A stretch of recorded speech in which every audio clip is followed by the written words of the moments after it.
Hola amigos de YouTube, hoy les traigo un nuevo creepypasta, se titula El ascensor, link de la página donde saco mis creepypastas en la descripción. Sin más decir, comencemos con el vídeo. Todo ocurrió una cálida noche de verano, de esas en las que, aunque la temperatura es agradable e invita de dar un largo paseo bajo la luz de las farolas, da la sensación de que todo el mundo se ha puesto de acuerdo para encerrarse en casa. Eran, más o menos, las 2 de la madrugada. Había pasado varias horas vagueando ante el ordenador, así que decidí que era momento de estirar los músculos haciendo algo de ejercicio, bajando a la calle para tirar la basura y fumar un cigarro, por ejemplo. Me calcé unas zapatillas de deporte, me dirigí a la cocina, saqué la bolsa del cubo y le hice un par de nudos. Tras cerciorarme de que no olvidaba llaves, mechero ni tabaco, cerré la puerta del piso y me dirigí escaleras abajo. Habría podido elegir tomar el ascensor, pero, teniendo en cuenta que a esos cacharros les suele dar por pararse de golpe, habría sido un error quedarme encerrado dentro con la única compañía de una maloliente bolsa de basura. Recorrí los pocos metros que separaban mi portal de los contenedores, disfrutando del ambiente de soledad que reinaba en mi calle, unido a la tenue iluminación y la invisible caricia procedente del asfalto caliente bajo mis pies.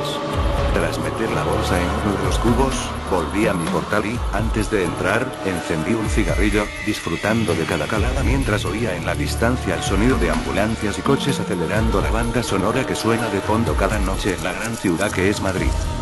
En tanto daba buena cuenta de mi cigarro, eché un ojo al gran edificio de viviendas que esperaba mi regreso, un bloque levantado a finales de los años 60, con paredes de ladrillo rojizo, 6 alturas y una planta de garaje bajo sus cimientos, similar a los cientos de edificios que, en aquella época, el Ministerio de Vivienda construyó en toda España.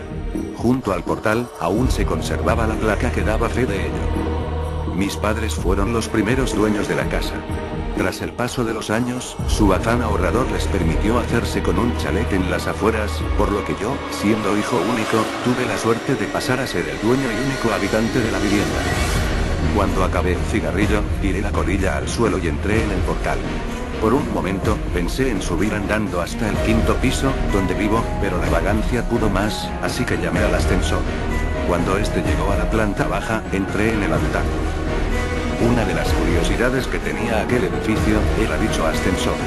No todos los bloques de viviendas de la época contaban con uno, y se consideraba una mezcla de lujo y suerte el poder llegar a casa en uno de estos chismes cuando se levantó el edificio. Esto hacía que la estructura fuese algo vieja, sus paredes, sus espejos y su cuadro de botones tenían más de 50 años. Lo que más me llamaba la atención de este último detalle, era el correspondiente al garaje.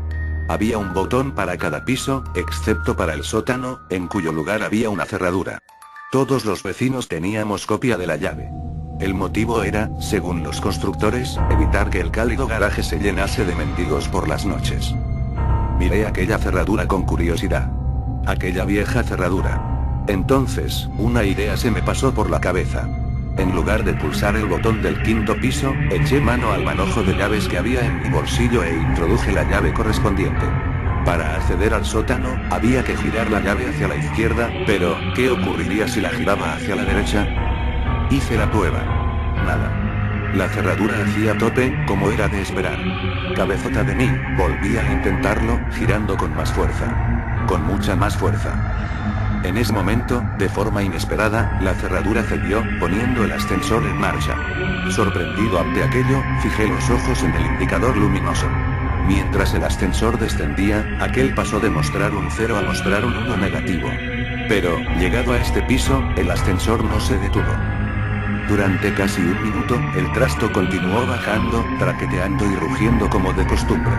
El indicador luminoso mostraba 2 guiones intermitentes. Entonces, de repente, el ascensor se detuvo y su puerta se abrió.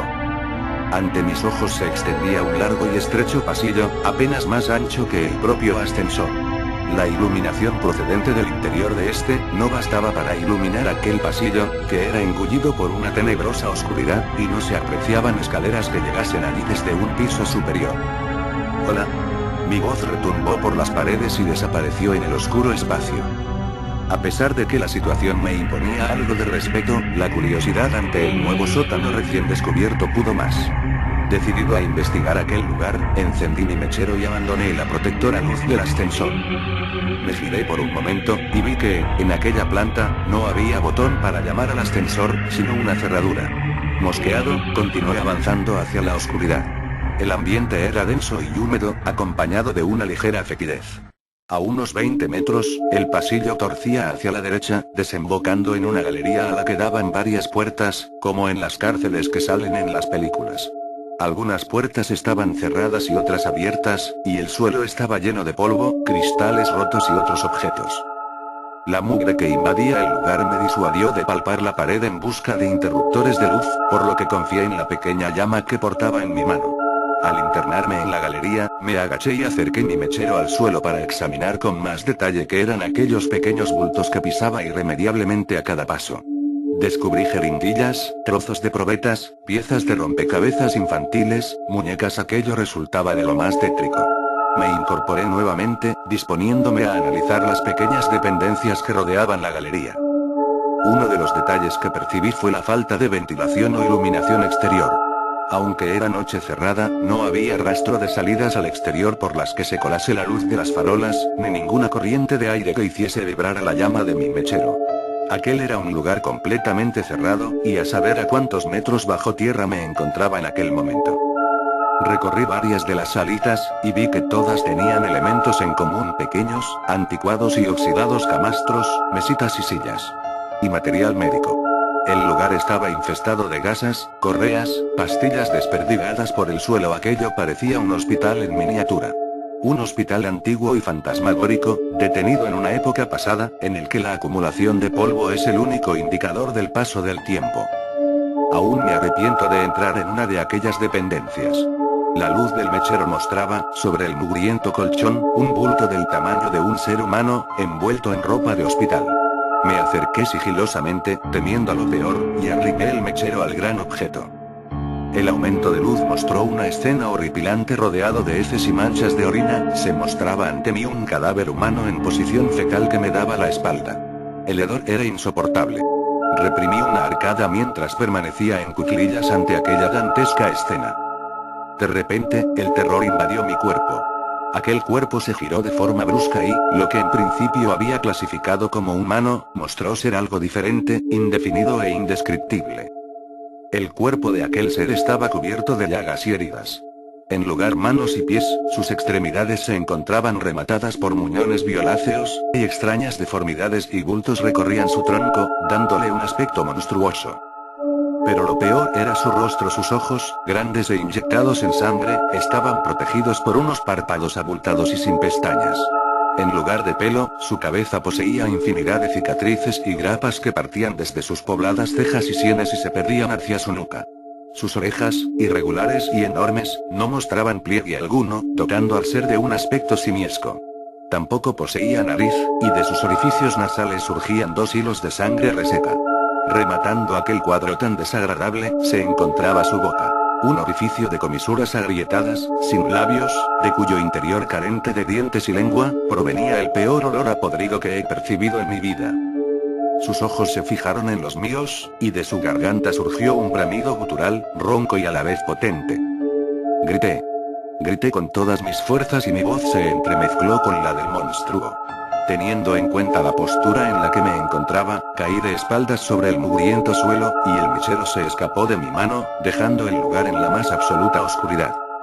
Mientras palpaba el suelo en busca del mechero, oí cómo crujían los muelles del colchón y, antes de que pudiese reaccionar, aquel despojo se me echó encima, lanzando una vez más su aterrador alarido. Sentí su aliento contra mi rostro, mientras apestosa saliva caía sobre mi frente, y un escalofrío me recorría de arriba a abajo.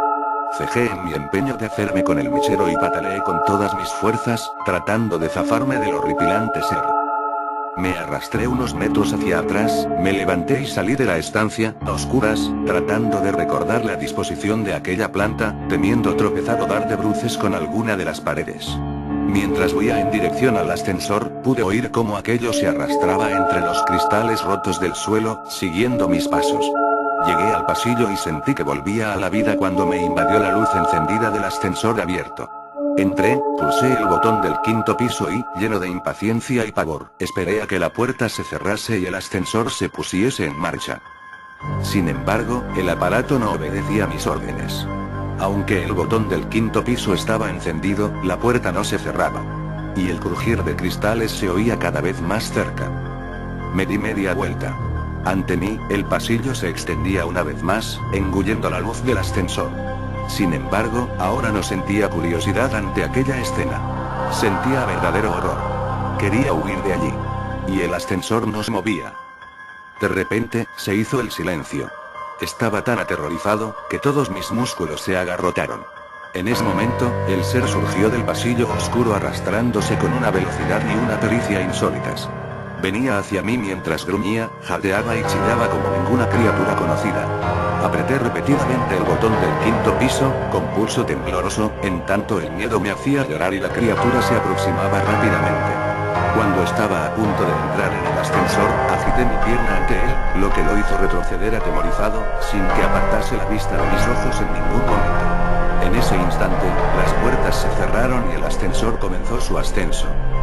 Fijé la vista en el indicador luminoso, los dos guiones parpadeantes dieron paso a un negativo 1, luego a un 0, un 1, etc. Algo más calmado, me miré en el espejo y fui consciente de mi aspecto. Mi rostro estaba cubierto de una mezcla de baba y mucosa sanguinolenta, mezclada con mis propias lágrimas. Cuando quise pasar el dorso de la mano por mi frente, descubrí que mis ensangrentadas palmas estaban llenas de cristales rotos, y comencé a sentir su dolor. Minutos antes, en aquel segundo sótano, el miedo no me había permitido ser consciente de cómo se habían clavado en mi piel. Llegué a casa y entré corriendo al baño. Los recientes recuerdos de todo lo que había ocurrido allí abajo se agolparon en mi mente, y no pude evitar arrodillarme ante el váter y vomitar la cena. Me di una ducha más larga de lo habitual. Aún invadido por el asco, curé las heridas de mis manos y esperé a que llegase el día, incapaz de dormir. A la mañana siguiente, cuando la luz del día se llevó todos mis miedos, llamé a un amigo que vivía en uno de los edificios cercanos. Dicho edificio era similar al mío, construido en la misma época, con la misma planta y con un ascensor exactamente similar. Tras contarle la historia y soportar sus burlas, me aseguró que haría la prueba en su ascensor y que me llamaría para contarme qué había ocurrido en su caso. Esperé su llamada intranquilo y, a los pocos minutos, sonó el teléfono. Era él, y su voz sonaba entrecortada y temblorosa. Bajo su casa también había un segundo sótano, húmedo y maloliente. Sin embargo, él no se había atrevido a adentrarse, y no tenía intención de hacerlo. No pienso volver a coger ese ascensor en mi puta vida, eso fue lo que me dijo. Y la verdad es que su opinión coincidía al 100% con la mía. A pesar de nuestros temores, nos decidimos a investigar sobre el asunto. Así, dimos con el que fue por aquel entonces presidente de la constructora encargada de levantar los edificios. Hoy en día un ajado anciano con un pie en el cementerio. Tras varias reticencias, nos explicó el porqué de aquellos sótanos secretos. En 1966, la recién inaugurada central nuclear de Zorita, en Guadalajara, había sufrido una grave fuga en uno de sus reactores, provocando una nube radiactiva que se extendió por los pueblos de los alrededores. El régimen franquista no podía permitir que la opinión pública tuviese noticia de un fallo en su primera instalación nuclear, por lo que contactó con las parejas jóvenes del lugar, ofreciéndoles trasladarse a Madrid, a los inmuebles en los que mi amigo y yo vivíamos, pues a pocos metros se encontraba un hospital que podría seguir la evolución de dichas parejas y los hijos que pudiesen tener en el futuro. Para disimular aún más la situación, vendieron algunas de las viviendas a gente corriente que no tenía nada que ver con el incidente, como mis padres, o los padres de mi amigo, por ejemplo. Sin embargo, la intención del régimen era muy distinta. Conocedores de las secuelas que la nube radiactiva tendría en esta gente, vigilaron cada nuevo embarazo que se produjo entre ellos, supervisando su evolución y haciendo desaparecer a todos aquellos recién nacidos que sufriesen graves malformaciones. Aprovechaban la tranquilidad de la noche, para, haciéndose pasar por encargados de mudanzas, llevar a los bebés a su nuevo hogar. Aquellos sótanos, por otra parte, eran el lugar perfecto para realizar investigaciones sobre los niños, pues nadie sabía de su existencia. El propio mecanismo de los ascensores se había mantenido en secreto, recayendo la tarea de llevar a cabo revisiones y reparaciones entre técnicos elegidos por el propio régimen. Y una trampilla que solo se abría cuando el ascensor sobrepasaba el garaje, ocultaba el segundo sótano a quien hubiese podido asomarse al hueco. Sin embargo, tras la muerte del dictador Francisco Franco, se canceló aquel proyecto. Tratando de arrojar tierra sobre el asunto, los sujetos en experimentación fueron sacrificados y toda documentación relativa al proyecto fue destruida. Casi todos los cabos quedaron atados. ¿Cómo que casi todos los cabos? Preguntamos mi amigo y yo a aquel hombre. Sí, dijo él. Resulta que, una vez, aprovechando el revuelo de los últimos días, mientras todo el mundo corría arriba y abajo tratando de hacer desaparecer pruebas y evidencias, uno de los niños desapareció sin dejar rastro, y nadie más volvió a saber de él. Mi amigo y yo nos miramos, aterrados. Nos despedimos del viejo y volvimos a nuestras casas. Desde entonces, no he vuelto a subirme a un ascensor. Y, por si a alguien le interesa, vendo mi casa. Es un quinto piso, muy luminoso. Y, además, tiene ascensor y garaje. Bueno, eso fue todo. No olviden de comentar, suscribirse y darle like a este vídeo. Sin más decir adiós.